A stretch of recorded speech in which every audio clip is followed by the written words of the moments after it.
Salut! J'avais envie d'essayer un nouveau format pour le blog et je me suis dit que ce serait chouette de faire une petite vidéo pour qu'on puisse papoter pendant que je prépare mon bullet journal en prévision du mois d'avril. Bon, c'est la première fois que je fais quelque chose où je vais parler, mais je trouve ça vraiment bizarre et j'espère quand même que ça vous plaira. Comme d'habitude, j'utilise mon journal Lemon et je commence par créer une double page calendrier. J'ai inscrit sur l'écran la référence des objets que j'utilise. D'ailleurs, je me rappelle avoir acheté cette petite règle bleue au Japon. J'ai besoin de visualiser les semaines et je note habituellement mes rendez-vous chez le médecin, les anniversaires, les dîners entre amis, etc. Mais avec la situation actuelle, disons que je vais plutôt écrire les rendez-vous Skype. La situation en Allemagne d'ailleurs, elle est assez bizarre. Je sais qu'en France et en Belgique vous êtes tous confinés à la maison et que vous avez besoin d'une autorisation pour sortir. Ici, le gouvernement de la région est énervé, donc la région où j'habite, elle demande à tout le monde de rester chez soi le plus possible et de faire du home office par exemple. Mais on n'est pas encore obligé de devoir présenter une attestation pour sortir de chez soi pour faire des courses. Certains magasins sont encore ouverts, comme les supermarchés, mais la plupart des boutiques sont fermées. J'ai pas vraiment envie de parler du virus sur mon blog parce que je pense qu'on a tous besoin d'entendre parler d'autre chose et pour être honnête avec vous, j'ai un peu du mal à gérer autant de stress. Ça pèse vraiment en fait sur mon anxiété. Donc disons d'ailleurs que le mois de mars n'a pas été le meilleur mois de ma vie. Ça avait pourtant bien commencé puisque j'ai débuté les cours de céramique à la Volksschule. Donc la Volksschule c'est un service proposé par la ville et ça permet de prendre des cours. J'avais d'ailleurs pris il y a quelques années des cours intensifs d'allemand. Et donc là j'ai commencé les cours de céramique. Puis je suis aussi partie en vacances avec mon copain à Athènes. J'étais partie à Athènes il y a déjà 2 ans en solo. J'ai un ami canadien qui habite là-bas et j'avais vraiment envie de montrer à mon copain comment c'était. Donc on a bien mangé, on a pris du soleil, on s'est promené et puis on a passé du temps avec nos amis. Mais voilà, c'était vraiment trop chouette. J'avais pensé écrire un article sur le blog avec plein de photos de chats, mais ouais, il y a d'autres choses qui se sont passées dans ma vie. Donc lors de mon premier jour de retour au travail après Athènes, j'ai appris que la direction avait décidé de laisser partir tout mon département de content marketing pour des raisons économiques. Du coup, je me suis retrouvée sans emploi à la fin du mois. Donc à la fin du mois, ça commence. C'est une annonce que j'attendais pas vraiment si tôt. Je pensais que ça allait arriver après l'été, mais je l'avais déjà un peu senti venir. Ce qui me touche en fait le plus, c'est pas vraiment le fait de perdre mon boulot, qui est quand même pas cool, mais c'est pas vraiment ce qui me dérange le plus.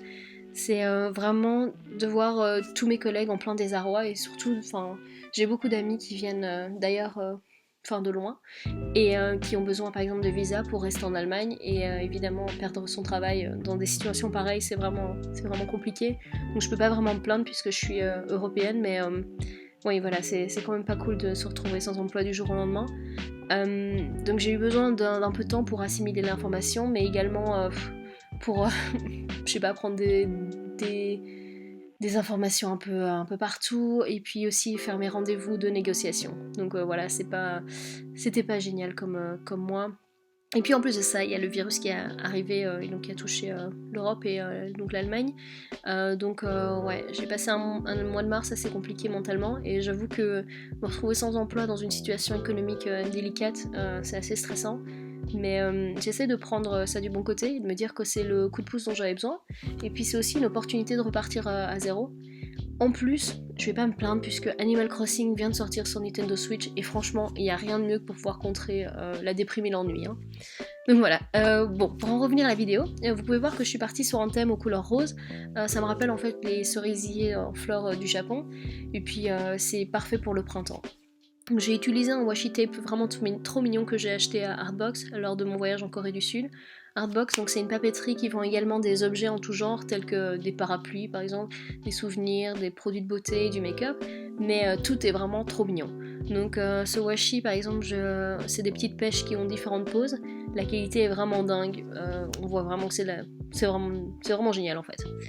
Donc voilà, j'ai également acheté plein de stickers différents. D'ailleurs, j'utilise des petits stickers calendrier pour mes pages de calendrier hebdomadaire.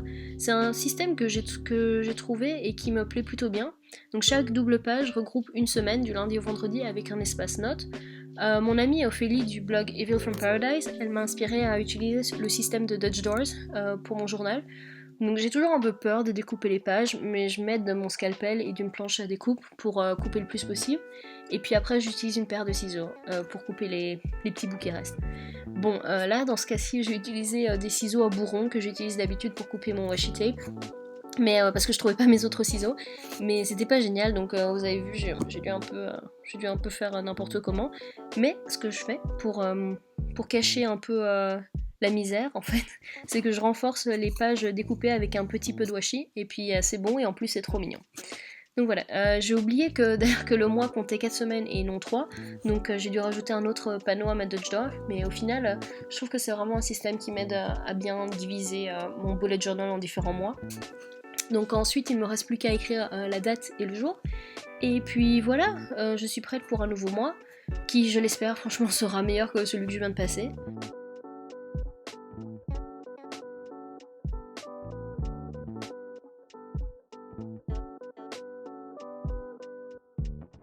Et vous, comment allez-vous? Comment vous vivez la quarantaine? J'aimerais bien savoir comment ça se passe, si vous gérez la situation, si vous êtes aussi anxieux que moi. N'hésitez pas à me laisser un commentaire sur le blog ou sur YouTube. Et puis aussi, dites-moi si vous aimez le nouveau format qui mélange un peu bullet journal et conversation. Voilà, à bientôt!